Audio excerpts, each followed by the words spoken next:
যেহেতু সামনেই তো লোকসভা নির্বাচন, আপনাদের তো এখানে 20 তারিখে ভোট, 20 তারিখে ভোট। এখানে আপনার প্রার্থী কে আছে জানেন? রচনা কোন দল থেকে রচনা ব্যানার্জি আছে? আর বিজেপির কে আছে বা সিপিএমের কে আছে জানেন? আর সিপিএমের কে আছে জানেন? আচ্ছা আচ্ছা, আপনি তার মানে তৃণমূল আর বিজেপির কে আছে এই দুটো সম্বন্ধে অবগত আছেন। আচ্ছা, আপনার কি মনে হচ্ছে এবারে আপনার বুথে বা এই হুগলি, এই যে আমাদের হুগলি লোকসভা কেন্দ্রে কি ফলাফল হবে বলে আপনার মনে হচ্ছে? আমার তো মানে আশাবাদী আমি আছি যে এবারে তৃণমূলই আসবে লোকসভায়, তৃণমূলই আসবে। গতবারে তো আপনার বিজেপির লকেট চ্যাটার্জি ছিলেন, তা কেন আপনার হঠাৎ মনে হচ্ছে যে এবারে লোকসভায় হুগলিতে তৃণমূল আসবে? কেন আসবে? এই যে মমতা ব্যানার্জি যে লক্ষ্মী ভাণ্ডারটা দিয়েছে, আচ্ছা, এটি মেয়েদের মন জয় করে দিয়েছে। তাই নাকি? হ্যাঁ, আর মহিলা ভোটটাই বেশি পাবে। আচ্ছা আচ্ছা, লক্ষ্মীর ভাণ্ডার বলছেন এতেই বাজিমাত করবে এবারের ভোটে?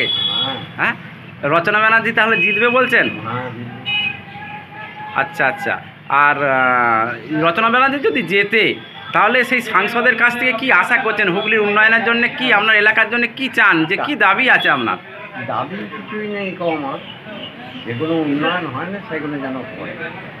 আচ্ছা আচ্ছা আচ্ছা, আপনার নামটা একটু যদি বলেন।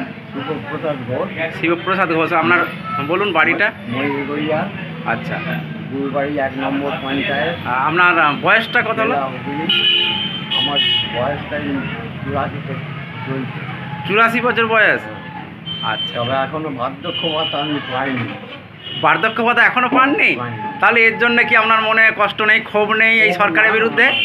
হ্যাঁ, আছি না দিলে না।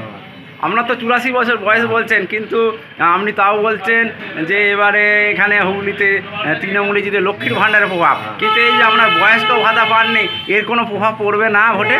বয়স্ক ভাতা খুব একটা প্রভাব পড়বে না, বয়স্ক ভাতা অনেকেই পেয়েছে, কিন্তু আপনি তো পাননি। আমি পাই না, আমার না পেরেছি। আপনি আবেদন করেছিলেন? আমি 4 বার করেছি। 4 বার আবেদন করেছেন? এবং দিদিকে ফোন করেছি, হ্যালো।